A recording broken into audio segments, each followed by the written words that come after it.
심으로 해서 그리스도인의 삶, 그리스도인의 삶이라는 제목으로 하나님 말씀을 나누기를 원합니다. 저희가 지지난주에 저희가 고난주간과 부활주의를 지냈죠. 우리는 그때 구원에 담긴 놀라운 하나님의 사랑과 예수님의 온전한 순종에 대해서 다시 한번 상고해 보면서 우리가 얼마나 큰 은혜 속에 살고 있는가를 한번 우리 일주일 동안 한번 느껴보았습니다. 개인적으로는요, 저 같은 경우도 담임 목사로서 처음 맞이하는 고난주간과 부활주일이었는데 정말 되게 부끄럽다는 생각이 들었습니다. 지난 부교육자 시절에 느끼지 못했던 감격과 은혜가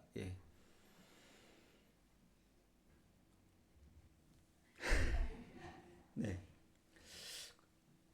있었던 것 같습니다. 그동안 제가 신앙생활을 한다고 하면서도 심지어는 이제 제가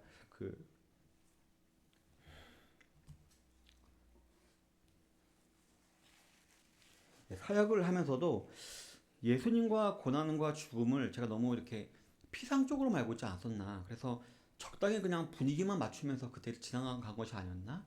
그런 생각이 들 정도로 지난 한 주는 참 감격과 은혜가 있었습니다.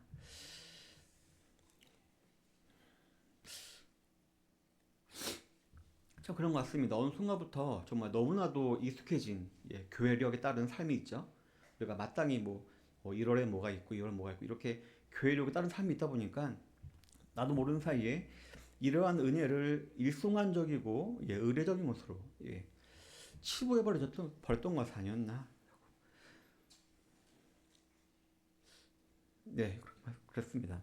그래서 저는 이제 부활 이후에 첫 주를 맞이하면서 되도록 이 예수님의 고난과 부활에 대한 진리를 우리 성도님들로 하여금 오랫동안 유지하게 하는 게 정말 중요하지 않을까라는 생각을 하게 되었습니다.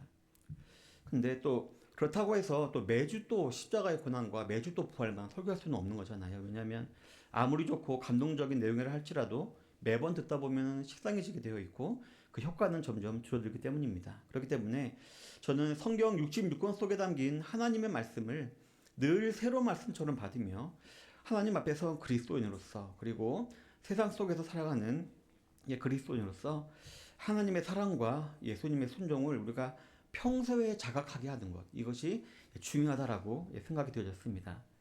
즉 우리 성도들 각자가 일상생활을 영위해가는 가운데 그리스도인다운 삶을 살아서 내가 주께 대하여 귀로 듣기만 하였사오나 이제는 눈으로 주를 배움나이다라는 욥의 고백이 우리에게서 나올 정도가 되어야 되지 않을까 생각을 하게 되었습니다. 그리고 이러한 고백이 나오는 신앙생활에 하기 위해서 하나님께서 저와 여러분들에게 허락해 주신 것이 바로 이 예배인 줄로 믿습니다. 하나님께서는 분명히 이 예배를 통해 우리에게 말씀하시고 찬양하게 하시고 위로하시고 용기를 북돋우시며 우리를 변화시켜 주시는 것입니다. 그러니 항상 우리 성도님들 기쁜 마음으로 예배 임하게 되시기를 바랍니다. 제가 참 존경하는 목사님이 있는데요. 존 파이퍼 목사님이라고 합니다. 그분이 항상 말씀하십니다. 하나님은 우리가 하나님을 기뻐할 때 가장 큰 영광 받으신다. 그래서 우리가 항상 기뻐하는 마음으로 예배를 드리고 기뻐하는 마음으로 살아갈 때 하나님이 가장 큰 영광을 받으실 줄 믿습니다. 왜 그러죠? 네. 성도 여러분, 오늘 읽은 본 시편 4편의 저자는 다윗입니다. 그리고 그 내용을 우리가 한번 연구해 보면 그 앞에 3장의 내용, 즉 그 아들 압살롬에게 쫓겼을 때 지은 시와 비슷한 부분이 많다라고 합니다. 그래서 많은 학자들이 동일한 사건을 배경으로 지은 시다라고 말을 하고 있습니다. 그런데요, 이 3장 앞에 보면은 그렇게 나와 있죠. 다윗이 그의 아들 압살롬을 피할 때 지은 시라고 배경에 나와 있잖아요. 근데 4장에는 어떻게 나와 있나요? 다윗이 인도자를 따라 현악에 맞춘 노래라고 기록되어 있습니다. 따라서 아마 이 시는 다윗이 오랜 시간이 지난 이후에 이 자기가 압살롬에게 쫓겼던 그때의 사건을 기억하면서 그래서 이제 예전용인 노래, 그래서 예배의 자리로 성도들을 부르는 용도로 이 시를 사용하고자 하고 했던 것 같습니다. 따라서 이상의 내용들을 종합해 볼 때 하나님께서는 우리의 인생의 선배이며 신앙의 선배인 다윗을 통해서 우리가 예배의 자리로 나올 때 어떤 마음가짐 자세로 나와야 하는지 알려주고 있는 것이라고 볼 수 있겠습니다.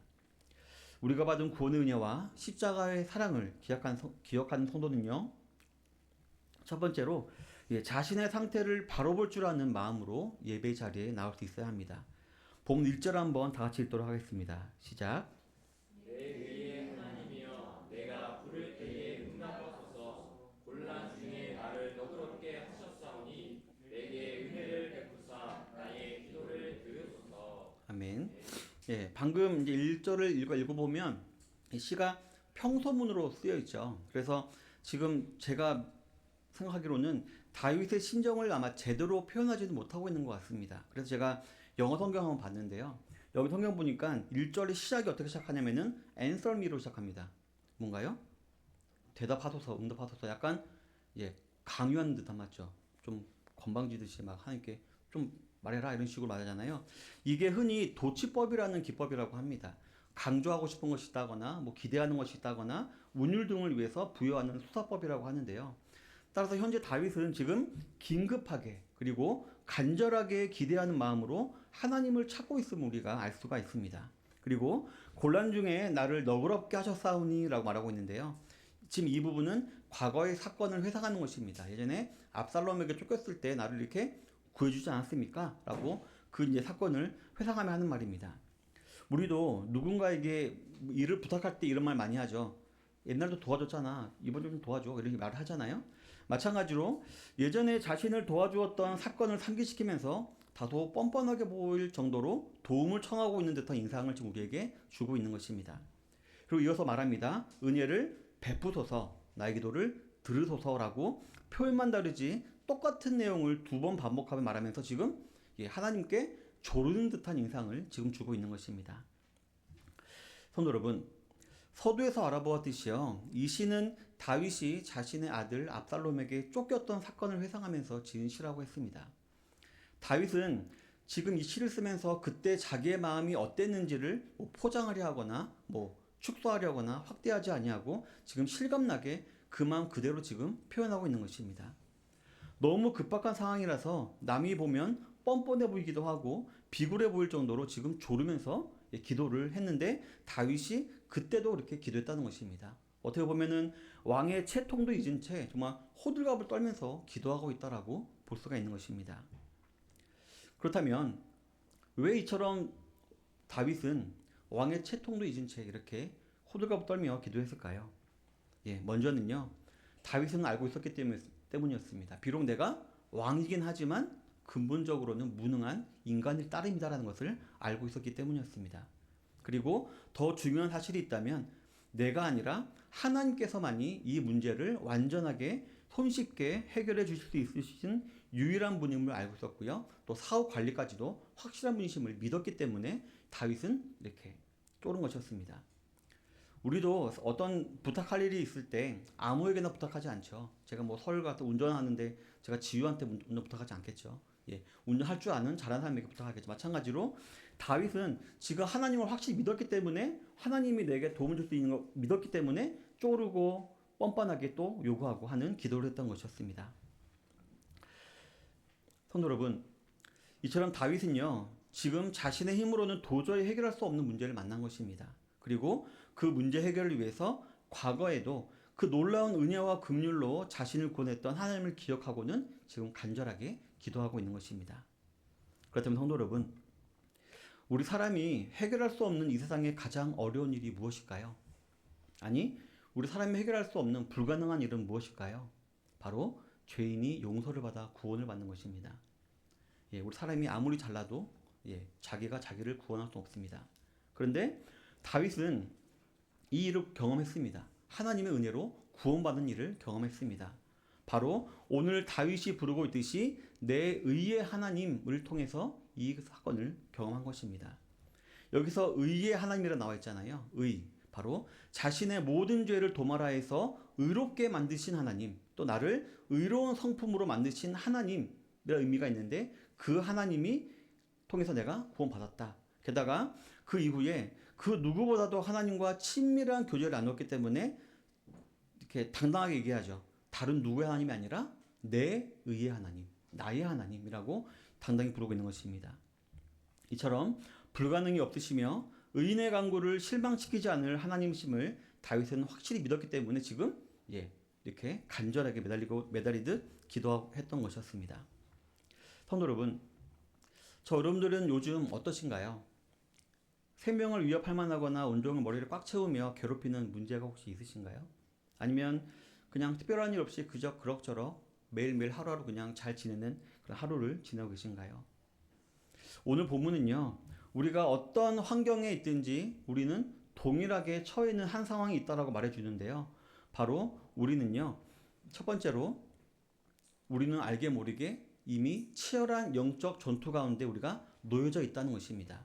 그리고 우리의 대적 사탄 마귀는 언제든지 우리의 심장 깊숙이 칼을 쑤셔넣기 위해서 기회만 엿보고 있다는 사실을 우리가 알아야 됩니다. 두 번째로 우리가 뭘 알 수 있냐면은 그 우리로서는 그 사탄의 공격을 막을 힘이 없다라는 사실입니다. 또 마지막으로는 다행히도 신실하신 하나님께서는 과거에 우리를 구원해 주신 그 권능으로 지금 우리에게도 긍휼과 은혜를 베풀고 계셔서 우리는 모르지만 그 공격을 친히 막아주고 계시다라는 것입니다. 결론적으로 말씀드리면 우리 사람은 아무것도 아니라는 것입니다. 지난 고난주간에 말씀드렸지만 이 세상에는요, 한 종류의 사람밖에 없습니다. 어떤 사람이 있을까요? 죄인밖에 없습니다. 죽어서 지옥에 갈 수밖에 없는 죄인밖에 없습니다. 다만 좀 차이가 있습니다. 용서받은 죄인과 용서받지 못한 죄인이 있을 따름인 것입니다. 근데 감사하게도 저 여러분들 어떤가요? 하나님의 놀라우신 사랑과 그리스도의 은혜로 또 십자가로 말미암아 용서받은 죄인이 되었습니다. 하지만 그래도 어떤가요? 여전히 죄인이죠. 용서만 받았을 뿐이지 우린 죄인입니다. 그럼 본질상 죄인에게서 무슨 선한 것이 나올 수 있을까요? 죄인에게서 어떤 능력이 나올 수 있을까요? 이처럼 저 여러분들은요, 우리가 본질상 죄인이다라는 이 철저한 자기 객관화가 되어 있어야 합니다. 그리고 이 상태에서 우리는 전적으로 하나님께 도우심을 구하면서 이 예배에 나와야 하는 것입니다. 그럴 때 어떤 자세로 나오게 될까요? 그냥 매주 있는 예배처럼 그게 털털히 나올까요? 아니죠. 오늘 다윗처럼 간절한 마음으로 기도하며 하나님께 나오게 되어 있는 것입니다. 성도 여러분, 우리 성도 여러분들을 둘러싼 배경이나 환경에 속지 마시기를 바랍니다. 잘 나가고 있다면 잘 나가고 있다고 자고하지 마시고, 또 못 나가고 있다면 못 나가고 있다고 낭망하지 마시길 바랍니다. 오늘 본문의 다윗처럼 간절하고도 겸허하며 끈질기게 기도하는 마음으로 예배 자리에 나오시는 성도님들이 되시기를 바라겠습니다. 시편 51편 17절에 보면 하나님이 구하시는 제사는 상한 심령이라 하나님이여 상하고 통회하는 마음을 주께서 멸시치 아니하시리이다 라고 했듯이 하나님께서는요, 이런 마음을 가지고 나올 때 절대로 우리의 마음을 멸시하지 않으십니다. 반드시 우리 마음 가운데 복과 은혜를 주실 것입니다. 그래서 본문 7절에 보면 주께서 내 마음에 두신 기쁨은 그들의 곡식과 새 포도주가 풍성할 때보다 더하니이다 라고 기록하고 있듯이 용서받지 못한 죄인은 세상에 있는 사람들은 절대로 누리지 못하는 기쁨과 만족을 우리에게 주신다는 것입니다. 성도 여러분, 모든 예배 때마다 항상 이러한 겸허하고도 겸손한 마음으로 예배에 나오게 되시는 성도님들이 되시기를 바랍니다. 왜냐하면요, 우리가 코로나 때 경험이 있죠. 언제 이러한 예배가 막힐지 모릅니다. 지금 평화스러운 것 같잖아요. 근데 진짜 모릅니다. 어떤 일이 또 벌어질지 모릅니다. 그러므로 우리가 하나님의 사랑과 십자가의 은혜를 매일매일 자연스럽게 체험하고 유지하기 위해서 우리에게 지금 주어져 있는 예배를 귀하게 여기시고 간절한 마음으로 나오시는 성도님들이 되시기를 바라겠습니다. 두 번째로 받은 구원의 은혜와 십자가의 사랑을 기억하는 성도는요, 거룩을 추구하는 마음으로 예배의 자리에 나와야 합니다. 우리 2절부터 4절까지 한번 읽도록 하겠습니다. 시작. 영광을 변하여 욕되게 하며 허사를 좋아하고 여호와께서 자기를 위하여 경건한 자를 택하신 줄 너희가 알지어다. 내가 그를 부를 때에 여호와께서 들으시리로다. 너희는 떨며 범죄하지 말지어다. 자리에 누워 심중에 말하고 잠잠할지어다. 제가 설교 준비를 할 때 개역 한글판으로 준비했네요. 네. 오늘 본문에 보면요, 두 종류의 사람이 등장하고 있는 것을 볼 수가 있습니다. 먼저는요, 인생들이 등장하는데요. 이 인생들은요, 영어로 sons of men이라고 번역되어 있습니다. 즉 사람의 아들들, 그냥 보통 사람들이라고 번역되어 있는데요. 근데 한 번역본에서는요, 이 인생들을 부자로 번역하고 있습니다. 여기서 말하는 부자는 진짜로 돈이 많은 부자일 수도 있고요. 그래서 7절에 기록된 곡식과 새 포도주가 많은 사람들을 의미하기도 하는데요. 근데 성경에서 부자는 보통 어떤 걸 상징할까요? 마음이 부유한 사람 말합니다. 마음이 너무 부유해서 관심사도 많고 할 것도 많고 그래서 이 마음에 하나님이 들어갈 자리가 없는 사람. 이런 사람을 보통 성경에서는 부자라고 말을 합니다. 그래서 이 사람도 보통 교만하죠. 그래서 보면은 다윗은 자기를 어떻게 설명하나요? 자기를 부자라고 설명하나요? 나는 궁핍하고 가난하오니라고 자기를 표현합니다. 뭔가요? 저는 오직 하나님만 바라기 때문에 하나님께 배고픕니다. 하나님께 궁핍합니다라고 지금 말을 한 것입니다. 어쨌든 이들의 주특기가 하나님의 영광을 욕되게 하고 헛된 일을 좋아하며 거짓을 구한다라고 지금 성경이 말하고 있습니다. 그리고 또 다른 한 종류의 사람이 등장하는데요. 바로 경건한 자들이 등장합니다. 경건한 자들이란 쉽게 말하면 거룩을 추구하는 자들이라고 볼 수가 있습니다. 이 거룩이란 분리하다, 떨어지다, 나누다라는 단어의 카도시죠. 그런 갖고 있는데요. 우리 여자 성도님들 음식할 때 두부 자르잖아요. 예, 그게 거룩한 겁니다. 두부를 자른다. 그때 쓰는 단어가 카도시라고 합니다. 그래서 분리하다, 나눠지다 이런 게 뜻을 갖고 있습니다. 우리 그리스도인들은 비록 이 세상에서 세상 사람들과 같이 어울리며 살아가고는 있지만 그들과는 전혀 구별된 삶을 살아야 된다. 목적이 다른 삶을 살아야 한다는 것입니다. 그것이 거룩이고 거룩한 삶이라는 것입니다. 본문에 보면 다윗이 말합니다. 자신을 비방하는 대적들을 향해 외칩니다. 대적들아, 나의 영광을 변하여 욕되게 하지 말아라. 허사를 좋아하지 말아라. 괴유를 구하지 말아라. 너희는 떨며 범죄하지 말아라. 예, 옛날 성경에 이렇게 나와 있습니다. 이 네 가지 외침은요, 세상 사람들의 사고방식을 대표하는 것들입니다. 즉, 여러분들이 꼭 구별되어야 될 것이 이것이다라고 지금 말하고 있는 것입니다. 먼저, 나의 영광을 변하여 욕되게 하지 말라라는 것이었습니다. 다윗은요, 지금 이 말을 누구에게 하고 있냐면은 압살롬을 위시한 압살롬을 따르는 사람들에게 지금 말하고 있는 것입니다. 궁극적으로는 하나님의 통치를 반대하는 사람들에게 지금 말하고 있는 것입니다. 알다시피 다윗은 누가 왕으로 세웠나요? 하나님께서 사무엘을 통해서 세우셨습니다. 다윗이 스스로 왕이 된 것이 아니라 하나님이 세우셨고 하나님으로부터 권위를 받은 사람이었습니다. 그런데 압살롬을 따르던 사람들은 그 권위를 인정하지 않은 것이었습니다. 그리고 자기들이 어떻게 보면 좀 구워 삼기 쉬운 어린 압살롬을 이용해서 그 왕의 자리를 차지하게 하고 자기들도 이렇게 권력을 누리려고 했던 것이었습니다. 따라서 이는 다윗을 대적하는 것 같지만 실제로는 다윗 왕을 세우신 하나님을 대적하는 것이었기 때문에 지금 다윗이 이렇게 말을 하는 것이었습니다. 나의 왕된 권위는 하나님 주신 것이다. 이 영광스러운 직분을 세속적인 욕심으로 뺏으려고 하지 말아라 라고 말하고 있는 것이었습니다.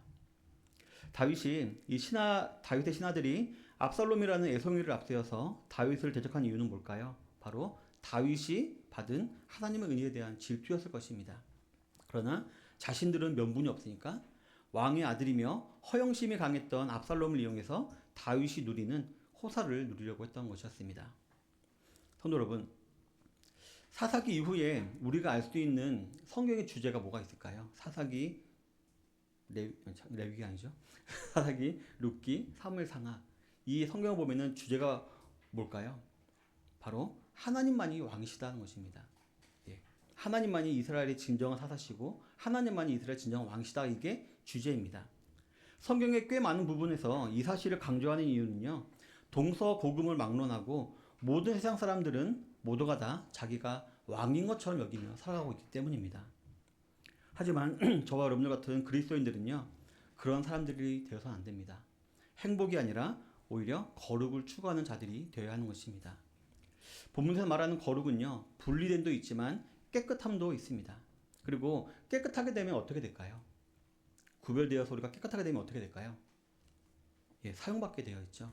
우리 부엌에도 많은 그릇이 있는데 어떤 그릇 사용하나요? 제가 먹다 당연히 그걸 또 쓸까요? 아니죠. 새롭게 설거지된 새 그릇을 쓰죠. 마찬가지로 우리가 거룩하게 되면 우리는 하나님께 쓰임을 받게 되어 있는 것입니다. 따라서 우리가 거룩한 삶을 살아야 한다는 것은요. 우리가 하나님께 쓰임받는 삶을 살아야 된다는 것입니다. 그래서 지난주에 어떤 한 설교를 들었는데 그 목사님이 얘기를 하더라고요. 절대로 너희들은 그 예배의 그 소비자가 되지 마라. 그러니까 예배를 그냥 드림으로 만족하고 그걸로 하는 소비자가 되지 말고 사명자가 되어야 된다라고 말했던 것이 마음에 남는데요. 그러기 위해서는 우리가 구별되어야 할 줄 믿습니다. 왜냐하면 하나님은 깨끗한 사람을 뜻이기 때문입니다. 모든 성도님들 항상 이 거룩을 추구하심으로 말미암아 하나님께 귀 쓰임 받는 모든 성도님들이 되시기를 바라겠습니다. 두 번째로는 허사를 좋아하지 말라라고 했습니다. 여기서 말하는 허사는요, 잘못된 일이나 잘못된 생각을 말하는 것으로서 한마디로 내 생각, 내 욕심을 뜻합니다. 따라서 저와 여러분들은 내가 중심이 된 인본주의가 아니라 하나님이 중심이 된 신본주의로 살아가야 한다라는 것입니다. 왜냐하면 하나님 중심으로 하지 아니하는 모든 것들이 다 헛된 일, 즉 허사이기 때문입니다. 그렇다면 내 생각과 하나님의 뜻을 구별하는 기준이 무엇일까요? 바로 하나님의 영광입니다. 지금 내가 하고 있는 행동이 내가 편하기 위해서 하고 있는 행동인지 아니면 하나님의 영광을 위해 하는 행동인지 우리가 진지하게 생각을 해봐야 한다는 것입니다. 우리가 가장 쉬운 길을, 그래서 어떤 분은 그러죠. 우리는 우리에게 분명히 쉬운 길이 있는데 쉬운 길을 택하지 말고 어려운 길을 택해야 된다 그러죠. 왜냐하면 쉬운 길은 보통 내가 편하기 위해서 갈 때가 많기 때문에. 그래서 어쨌든 우리가 살아가면서 우리가 사소한 것부터 거룩을 추구하다 보면 그날에 하나님으로부터 받을 상급은 더욱더 많아지게 될 것입니다. 세 번째로 괴유를 구하지 말라라고 했습니다. 헛된 일을 좋아하지 말라라고 했는데요. 이 괴율이란 말은 좀 되게 어려운 옛날 말이죠. 영어 성경을 보니까요. 잘못된 신을 찾는 것이다라고 해석을 하고 있었습니다. 우리 인간은 어떤가요? 하나님께서 창조할 때부터 종교적인 존재로 창조가 되었습니다. 우리에게만 영혼이 있었죠. 사람에게만 영혼이 있었죠. 그 영혼의 기능이 무엇인가요? 하나님과 교제하는 기능입니다. 따라서 우리 인간은 하나님이 창조할 때부터 하나님과 교제할 수 있는 그런 종교적인 존재로 창조되었고요. 그래서 하나님을 추구하도록 창조가 되었습니다. 하지만 아담과 하와가 범죄한 이후에 무엇이 죽었나요? 영혼이 죽었죠. 그 이후에 하나님을 알게 되지 못했기 때문에 사람들은 끊임없이 다른 신들을 만들고 다른 신들을 섬기고 한 것이었습니다. 이것이 바로 우상 숭배이고 바로 잘못된 신을 찾는 것입니다. 그래서 팀 켈러라는 목사님은 우리 사람을 우상 만드는 공장이라고 표현한 적도 있습니다. 성도 여러분, 이미 하나님을 아버지라 고백하며 예수님을 개인의 구주로 고백하는 저와 여러분들에게는 이 말이 상관없는 말처럼 들릴지도 모르겠습니다. 하지만 우리가 성경을 보면요, 기가 막힌 일들이 벌어지죠. 그 출애굽의 놀라운 기적을 체험하고도 지금도 여전히 구름 기둥이 있고 불 기둥이 있고 아침마다 만나가 떨어지는 그런 기적을 체험하고도 이스라엘 백성들은 어떻게 했나요? 금송아지를 만들었죠. 금송아지를 만들고 이것이 우리를 출애굽시킨 여호와다라고 말했었습니다. 또 성경에 보니까요, 탐심도 우상 숭배다라고 말을 하고 있습니다. 볼 때 참 우리가 눈에 보이는 것에 현혹되기가 쉬운데요. 그래서 우리 인간은 항상 우상 숭배를 좋아해야 된다는 것을 우리가 알 수가 있을 것입니다. 그리고 현대에 우리가 가장 빠지기 쉬운 우상 숭배는 바로 나죠. 앞에서 말씀드렸듯이 나의 행복을 위하는 것이 바로 나를 우상화 시키는 것입니다. 저와 여러분들은 오직 하나님의 영광만을 위하는 것이 우리 그리스도인들의 본분임을 아시고 내가 거룩하니 너희도 거룩하라라는 말씀을 기억하면서 항상 거룩을 추구하시는 성도님들이 되시기를 바라겠습니다. 마지막 네 번째로 4절에 보면요. 너희는 떨며 범죄하지 말지어다라고 기록을 하고 있습니다. 본문에 이 떨다라고 번역된 단어는요. 그 격분, 화라는 뜻을 가진 단어라고 합니다. 따라서 화를 내지 말라라는 것입니다. 저도 예전 교회에서 한번 화냈다가 참 큰일을 당한 적이 있었는데요.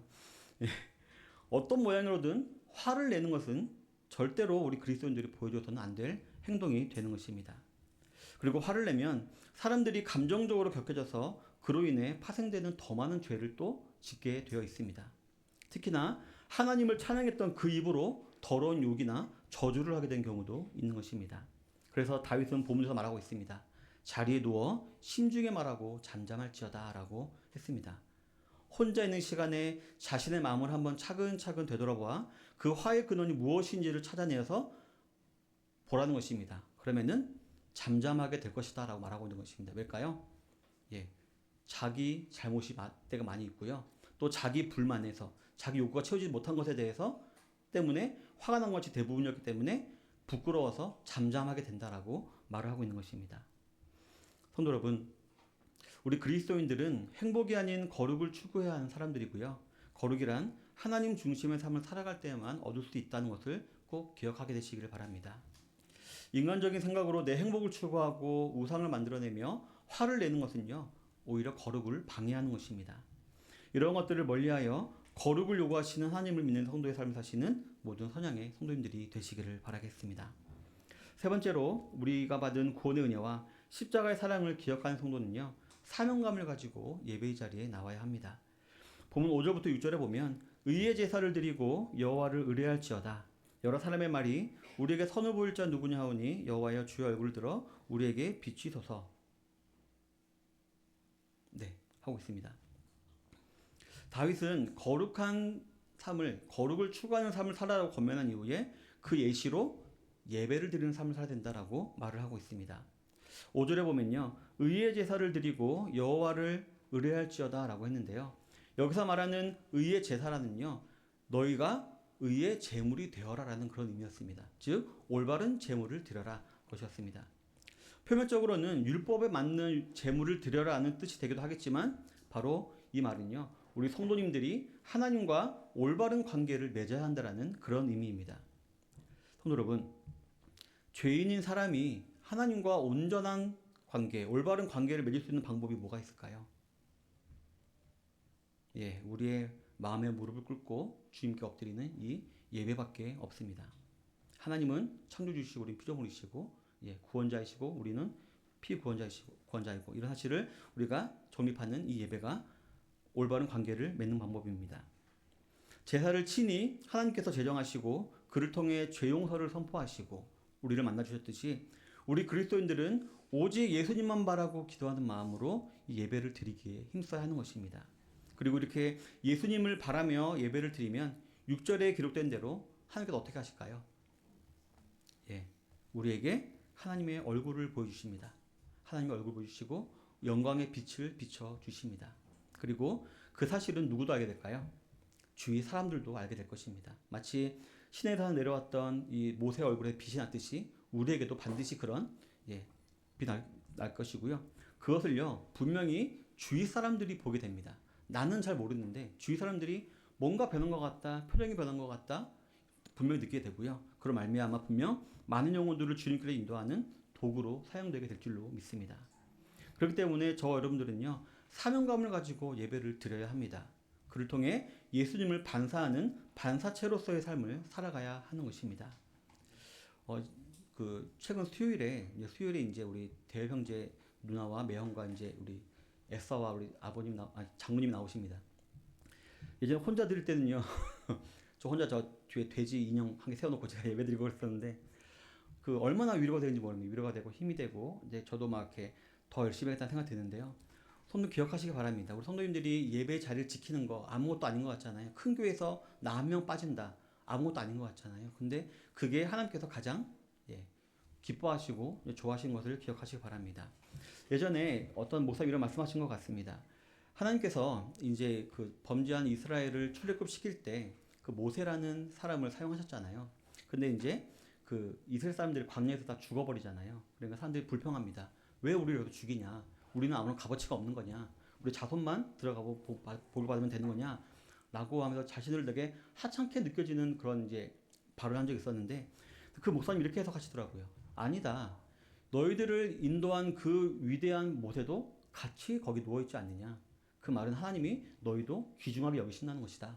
이 의미가 있습니다. 성도 여러분, 각자 하나님께서 보내주신 교회가 있습니다. 그 교회는 하나님께서 성도님들에게 보내주신 사명의 자리입니다. 그래서 다른 거 안 하더라도 그 자리만 지키는 것만으로도 하나님은 큰 영광 받으시고 우리에게 큰 은혜와 복을 내려주신다는 것을 꼭 기억하시고요. 우리가 예배를 드릴 때 그냥 의례적으로 그것이 아니라 사명감을 가지고 내가 예배를 드려야지 옆에 사람이 은혜 받고 뒷 사람이 은혜 받는다라는 사명감을 가지고 또 하나님이 영광 받으신다는 사명감을 가지고 예배를 드리게 되길 바라겠습니다.